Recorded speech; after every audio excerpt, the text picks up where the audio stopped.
Hello everyone, সবাই কেমন আছো? আশা করছি সবাই অনেক ভালো আছো, সুস্থ আছো। আমি টিয়া চলে এসেছি একটা নতুন চ্যানেলে। এই চ্যানেলে আমি আগে মাঝে মাঝে দু একটা ভিডিও করেছি, বাট এখানে ভিডিও অনেক দিন হলো করা হয়নি, কারণ ফোন টোন থেকে একটু দূরেই ছিলাম ভিডিও থেকে, কারণ সামনে আমার পরীক্ষা রয়েছে অনেকগুলো।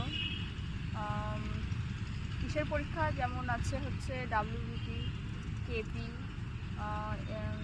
কি বলবো, সামনে আর কি পরীক্ষা আছে, NM GNM হলো আমার।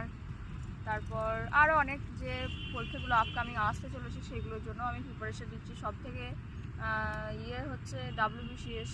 তো যাই হোক, ওটার জন্য এখন চলছে মেনলি। তো আমি ভাবলাম যে আমি তো পড়াশোনাও করি, সবই করি, এমনি সব কিছু শেয়ার করি। অন্য একটা চ্যানেলের ছিল আমার, সেখানে কিন্তু এই পড়াশোনা বিষয়ে কোনোদিনই কোনো কিছু শেয়ার করিনি অ্যাজ ফ্রেন্ড।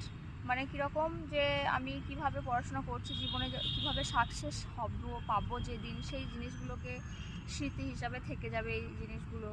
তো ভাবলাম শেয়ার করি তোমাদের সাথে, যদি সাকসেস পাই তো আমার কি বলবো আর ইয়েটাই আলাদা হয়ে যাবে। তো তোমরা সবাই সাথে থাকো আমার মতো। কারা কারা যারা এই ভিডিওটা দেখছো, WBP KPর সামনে পরীক্ষা আছে যাদের, একটা আমার খুবই টেনশনে আছে অ্যাডমিট কার্ডটা নিয়ে, যে কি হবে, রিজেক্ট হয়েছে ফর্ম, সেসব নিয়েও টেনশনে রয়েছি। মনে হচ্ছে পরীক্ষার থেকে এটা বেশি টেনশন আমার কাছে।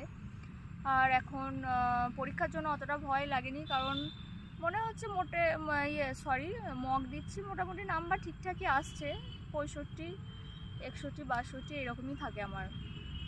তো ওই জন্য নেগেটিভ মার্কিং বাদ দিই আর কি। তো মনে হচ্ছে যে না হলেও হয়ে যেতে পারে, এরকম একটা আশা রাখছি। বাট আমার ইয়েটা নিয়ে, আমি অ্যাডমিট কার্ডটা নিয়ে একটু টেনশনে আছি। তো চলো ভিডিওটা আজ থেকে শুরু করলাম। এখন আমি মাঠে এসেছি রান প্র্যাকটিস করতে। তো এটাই আজকের থেকে শুরু হলো আমার স্ট্রাগল লাইফের ভিডিও, অ্যাসপিরেন্ট লাইফের ভিডিও। তো চলো টাটা, সবাই ফলো করো আমার চ্যানেলটাকে আর দেখতে থাকো।